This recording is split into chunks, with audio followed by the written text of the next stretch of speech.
I just got back from a trip from Vienna where honestly the main focus this time around was the amazing Christmas markets the city has to offer. It was my third time going to Vienna, so I felt like I was a tour guide showing my mom and sister around this beautiful city, which really inspired me to do this video and show you all the amazing things that Vienna has to offer. No matter what time of year it is, not just for the Christmas season, although I do really recommend coming for that since it's just so magical. So we'll start with St. Stephen's Cathedral, which is just a showstopper. It's beautiful at any time of the day. During the day, you can actually see a lot of the detail that's in every square inch of this building. And at night, you can see it illuminated by the lights, which just make it feel so much more grand. And if you are there for Christmas, it's lit up with like purplish, pinkish lights. It has a Christmas market right in front of it, so I can't imagine something more magical than this.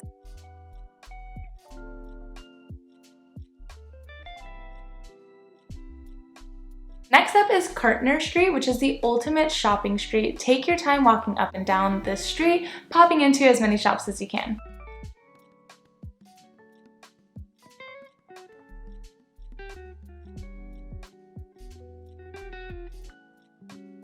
Further down Karntner Street, you'll see the Vienna State Opera, which is a beautiful building, worth snapping some photos of. You're gonna get that theme here. Vienna's filled with beautiful buildings. So if you are interested in actually attending an opera show, there are people standing outside trying to get you to buy tickets. So it will be super easy to get tickets and go last minute if that's something that interests you.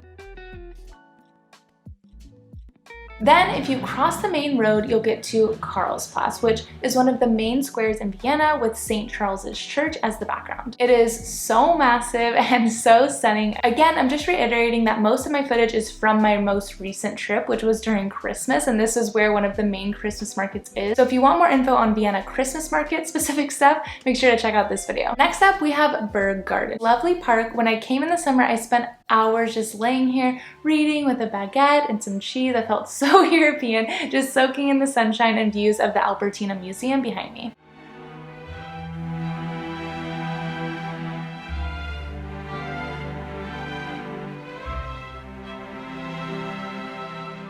There's also a section of the park with a Mozart statue, since for those of you who don't know, Mozart was born in Salzburg, Austria, which isn't that far from Vienna, so it's like their pride and joy. In the summer, there was a beautiful music note made from flowers in the grass right in front of the statue, but in the winter, sadly, it was not there anymore.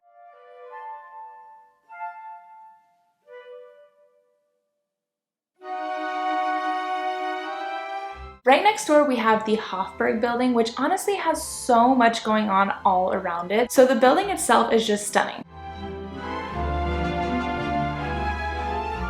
Then you turn around and there's the outer castle gate behind you, which is an important historical landmark. Then right in front of you is the Archduke Karl equestrian statue. So it's a beautiful square with so much to see. You can even see Maria-Theresanplatz and the Rathausplatz in the distance, which we'll talk more about later.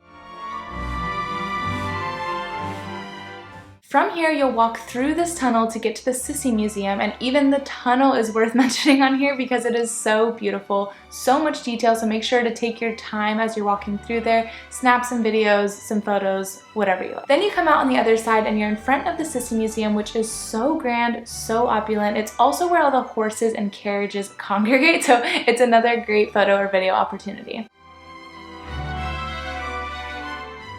Next up is the only place I'm mentioning on this list that you need to pay for, because anyone who knows me or watches my channel knows I'm a super budget traveler. I'm all about the free things that you do when you're traveling, but I promise you that this one is absolutely worth it.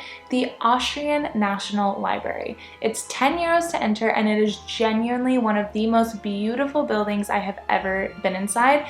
Definitely the most beautiful library I've ever been inside, with floor-to-ceiling bookshelves, detailed statues, and ceiling art that rivals the Sistine Chapel. You could spend hours here and still not want to leave. It's really that captivating.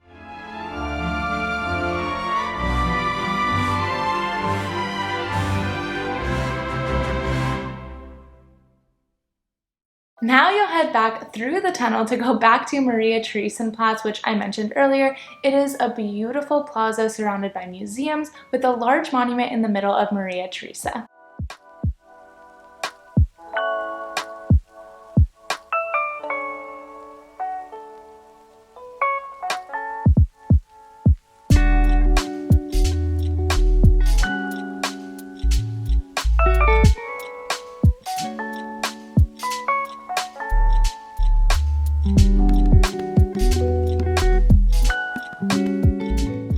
Then you'll head up the main road to see the Parliament Building and Volksgarten, which are right across the street from one another.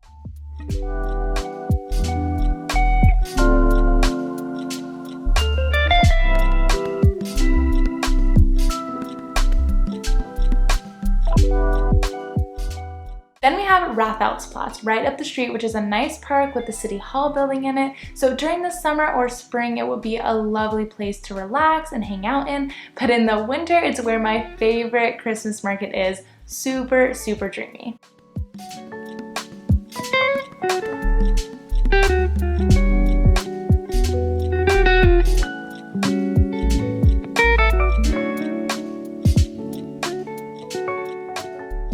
Next we have Votivkirche. I'm not sure if I'm saying that correctly, but it's a very intricate and detailed neo-Gothic Catholic church built in 1879.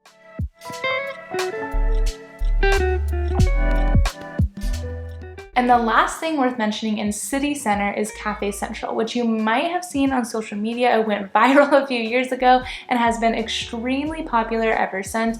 Too popular in my opinion, because now it has to be something you actually plan into your day, because you have to wait in line for it for hours just to get in, which I was not expecting. I just showed up, I'm like, oh, I saw this on Instagram, I'm, gonna go eat here. But then I immediately walked away because there was no way I was waiting in line for that. But if it is worth it to you and you plan enough time out for it, I definitely add it to your list because it looks amazing. Now, there's two palaces outside of the city center worth mentioning, Belvedere Palace and Schonbrunn Palace. They're not really walking distance, but Vienna's public transport system is really, really great. So you can easily get there by using that. Or Uber does exist here, so you can always grab one of those if that's what you prefer. Now let's take a look at this Vienna apartment tour to see what you can expect if you rent on Airbnb here, or if you're even thinking about moving here, which I definitely would because this city is so incredible.